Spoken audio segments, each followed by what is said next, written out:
Assalamu alaikum wa rahmatullahi wa barakatuh. Bannaye leero nkoze gundi eno nga njagala kubuuzako ku bammayifero ba Kadaama. Banammwe muli mutya, mugamba ki? Ndowooza abasinga bammanyi Nalubega Madiina. Mawulire gaafuluma naye mbadde sivangayo kubannyonnyola mikwano gyange. Bantema batya, bakola batya, kyajje kitya, naye nga kyenyinza okubagamba ekisolo kye bayita omuntu tokyesiganga. Nze nali nfudde omukono guno gwavaako akagalo ka nassi, guno gwonna gwali gugenda kuvaako ndowooza ekisomo kiraba. Kati gano ge majambiya ag'omu mutwe lwakuba nti kati ngenze nzisuuka wayiseewo wiikisi 3 omwezi gugenda kuwera. Kati ge amajambiya agaali mu mutwe wali we mwalabiranga wuuzi ku mawulire nga gafulumye ku BBS.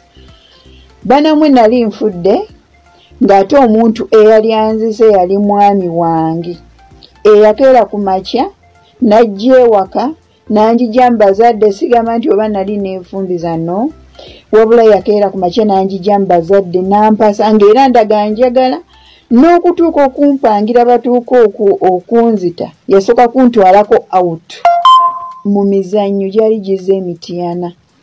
Then ye n'atusasulira n'atulekayo n'akomawo ye n'akola ddiiru, sente n'azigyamu mu nnyumba ezaali zirunda enkoko by then lwakuba nti kyali kyanyamba nga sente zimu nali nazigulamu ki amapoloti. We natuuka nagula amapoloti ago 3 nensigazaawo sente ntono nga zo za kulunda.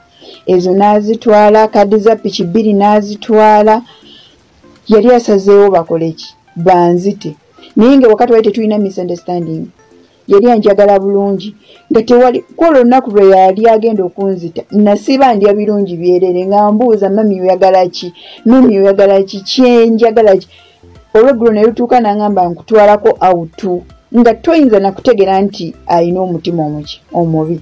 Naye nga nja kubanyumiza story eno mpola mpola, part 1, part 2, part 3 bwentyo paka we nabamalirayo story. Kati ngenda kutandika neno part 1. Mu story yange eno mulimu ebyokuyiga bingi nnyo, naddala kufa abaana abawala abava e Uganda ne tuleka nga waliyo ewaka obufumbo.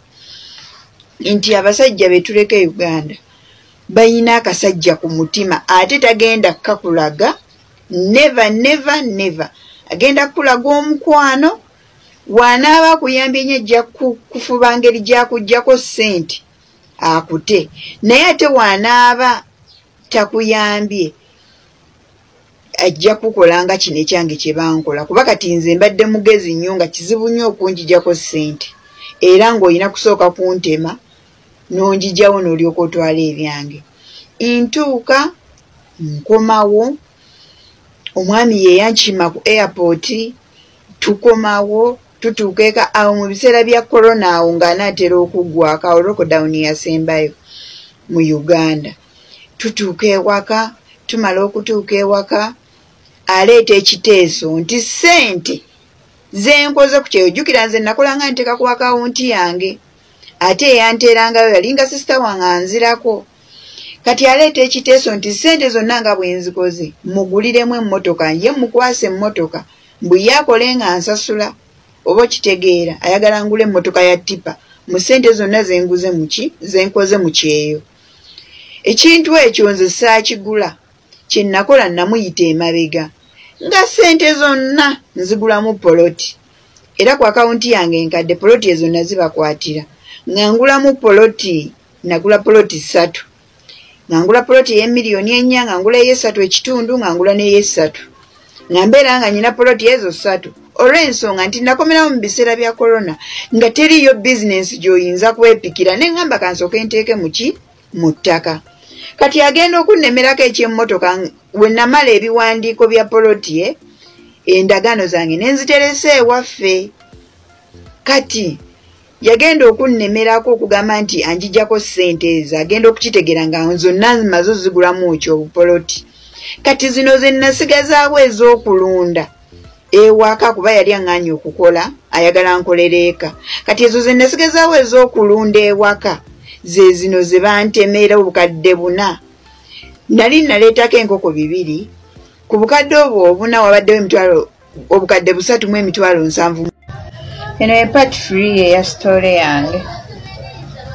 Kati wemala okuva ku kyeyo omwami agamba ayagala ngule emmotoka ngana okugula emmotoka ngulamu poloti zange ezo 3 nfisawo sente ezirunda nga wenakoma.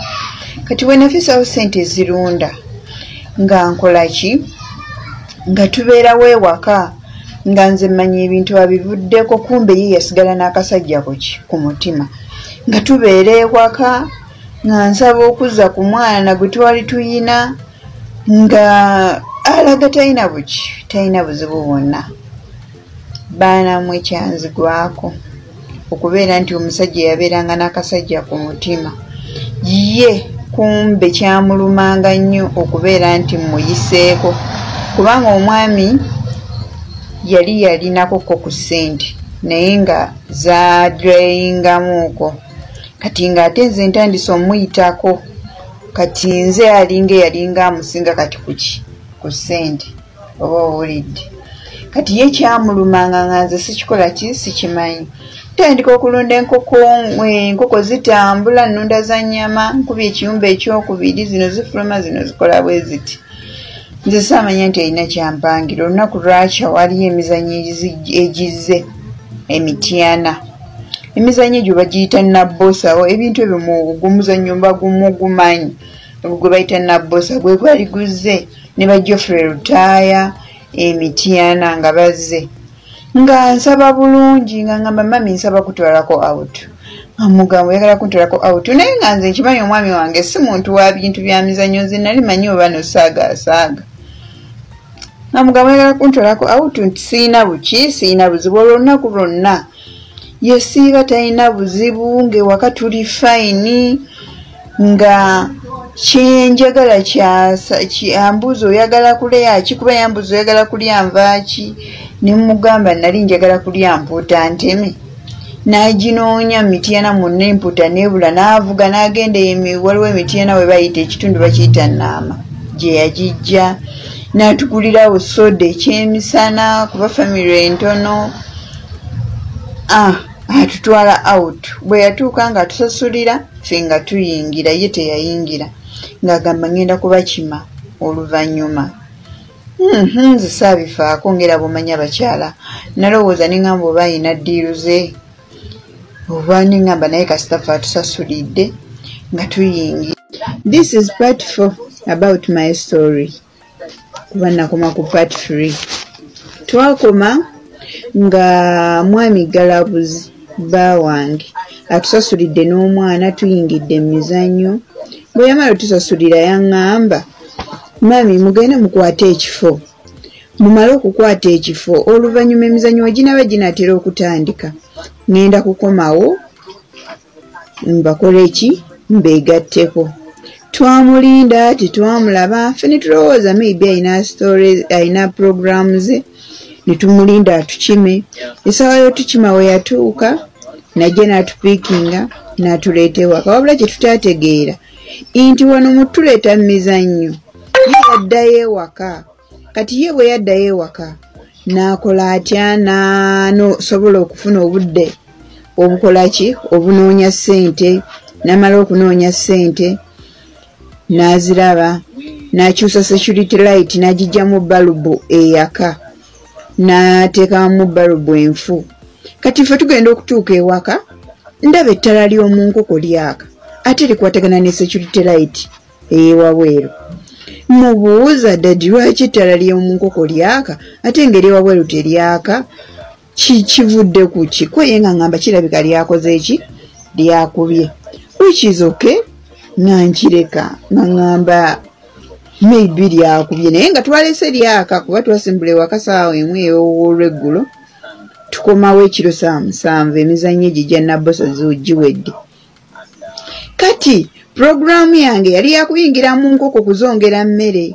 Ngenda okugulawo bwe nti eddinisa nningiza mu katimba k'enkoko ng'emmere ekyalimu. Kwe kumugamba dadi emmere ekyalimu muki mu bugundi mu bukoko sigenda kuyingira mu nkoko naye ggulawo tuyingize piki tukole ki tuwebaka olwo n'omwana tuli naye kamugamba kamala okukola wano susu kumbe ye yali yamaze dde okutegeka agenda okuntema ng'ali ku gurawundi kaŋŋamba abagenda okuntema kuba abasuspekti abo bali babiri nabo baakwatibwa nga bali ku gurawundi kati bwe babeera nga bali ku gurawundi nze simanyi ngenda mu manju olwali okusitama bwenti ku toileti bamaideas yali alina okuntema we yatandikira kuba yanjigira ku mugongo teyanzikiriza nakola susu yanjigira ku mugongo n'atandika okuntema